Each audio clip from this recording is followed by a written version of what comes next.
Let's take a quiet ride through the history of trucking in America. Not the Hollywood version, not the headlines, just a real story of how freight moved from wagons to diesels to the digital age. The people who made it happen, the roads they built, the machines they drove.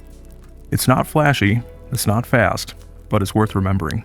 So kick back, let your mind shift into low gear, and let's begin. Before there were Peterbilts, before Kenworths and Macs, there were hooves and wheels. In the early 1800s, freight moved by horse-drawn wagons. Big wooden carts creaked over rutted trails, pulled by teams of oxen or horses. These teamsters were the original over-the-road drivers. They braved harsh weather, bandits, and endless mud. Some of the most famous freight routes followed the rivers and trails: the Oregon Trail, the Santa Fe Trail, and the Great Wagon Road in the east. A teamster might haul a few hundred pounds of supplies from Missouri to California, and it could take months. Then came the steam engine. Trains boomed across the land. From 1860 to 1900, over 160,000 miles of railroad were laid in the U.S. The iron horse connected the coasts, but trains were locked to their tracks. And America, wild, wide, and growing fast, needed a freight solution that could go anywhere the rails couldn't. In 1896, German engineer Gottlieb Daimler built what many call the first motorized truck. It had a 2-cylinder engine, belt-driven wheels, and a top speed of about 7 miles per hour. A far cry from today's 500 horsepower monsters, but it was a start. By 1904, the first American semi-truck was born, designed by a Detroit man named Alexander Winton. He needed a way to deliver his cars to customers, so he put a trailer behind a motorized car and hauled it. The Mack brothers, Jack and Augustus, formed the Mack Brothers Company in 1900. By 1905, their trucks could be seen hauling goods across Brooklyn. Their bulldog logo, first sketched during World War I, would become iconic. These early trucks had no enclosed cabs, just bench seats, a steering wheel, and prayer. Some had chain drives instead of drive shafts, others ran on kerosene or early gasoline. Drivers had to be part mechanic, part adventurer. There were no paved roads outside the cities, no gas stations, no rest stops, just a man and a machine. By 1914, there were 25,000 trucks in the U.S. A small fleet, but it was about to grow fast. World War I changed everything. The U.S. military saw trucks as faster and more flexible than rail. The Liberty truck, standardized for mass production, was made by 15 different companies. It had a 4-cylinder engine, could carry 3 tons, and topped out at 15 miles per hour. Over 10,000 were built. After the war, military surplus trucks flooded the civilian market. Farmers, construction crews, and freight haulers got their hands on powerful machines at a discount. The 1920s saw big growth in American trucking. Pneumatic tires replaced solid rubber, giving a smoother ride. Steel cabs were introduced. Companies like Freightliner and White Motor Company entered the scene. In 1933, the American Trucking Association, the ATA, was founded to give the industry a unified voice. That same year, the first hours of service rules were created: 12 hours on, 12 hours off.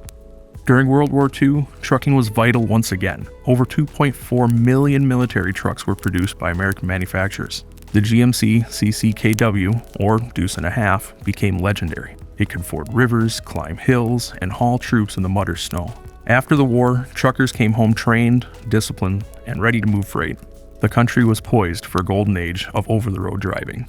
In 1956, President Dwight D. Eisenhower signed the Federal Aid Highway Act. Inspired by Germany's Autobahns, the bills funded over 40,000 miles of paved multi-lane roads.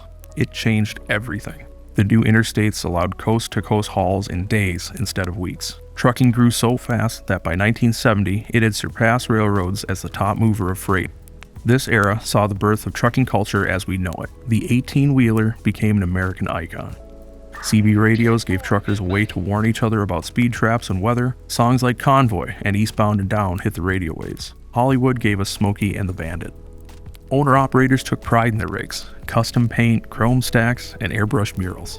Truck stops like Iowa 80 became legends, offering not just food, but community. Showers, TV lounges, and country fried steaks became a standard. It was a good time, but like all good times, someone decided to regulate it. The Motor Carrier Act of 1980 changed everything again. Before the act, the Interstate Commerce Commission controlled which carriers could haul what freight, on what routes, and at what prices. After deregulation, almost anyone could start a trucking company. Rates became competitive, shippers had more choices, but drivers, well, they felt the squeeze.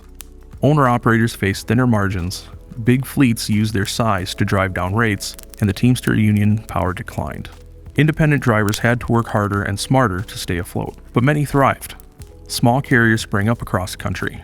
Innovation boomed. Flatbeds, reefers, tankers all saw massive specialization.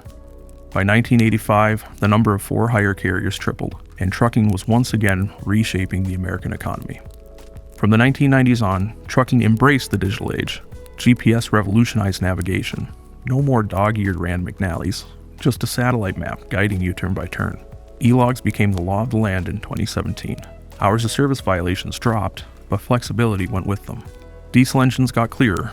DEF systems cut emissions. Aerodynamic cabs and skirts became more common. Trailers now have sensors to track temperature, weight, and door status, and drivers use tablets for pre-trip inspections and BOL signatures.